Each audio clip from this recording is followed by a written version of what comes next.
Planned happenstance, one of my favorite things, also by John Crumbolts, very different kind of way of thinking about the world. I sat next to John Crumbolts at a function a couple years ago. I said, John, I've stolen more ideas from you than any other theorist. And he said, that's good. So planned happenstance combines planfulness with an appreciation for happenstance. It's all in the title right there.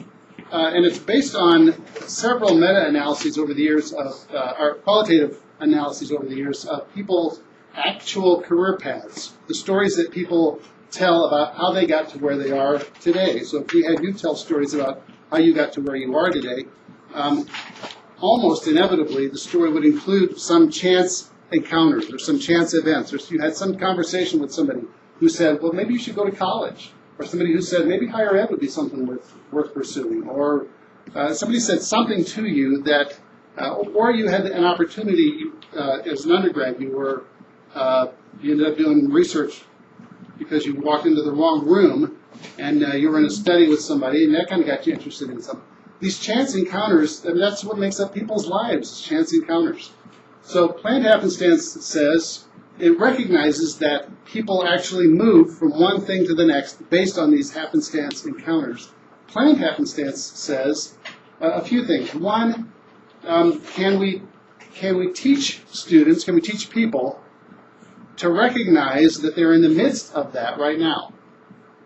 So you're on an elevator with somebody, you read their name tag, you realize that this is somebody who's here to talk about something. You introduce yourself because it's kind of, kind of an area that you're interested in. You start up a conversation. The person you invite the person to have coffee with you.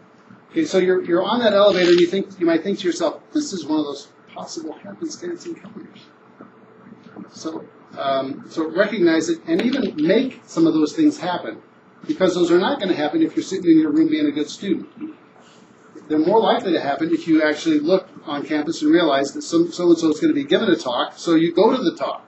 You hang out afterwards and you ask for an autograph, or you just go up and you talk to the person. You strike up a conversation. If you don't do those kind of things, the likelihood that these happenstance events are going to happen with that person are zero. And they're not high anyway, but they're better than zero if you at least put yourself out there. So that's the notion, that's the planned part of planned happenstance. Okay.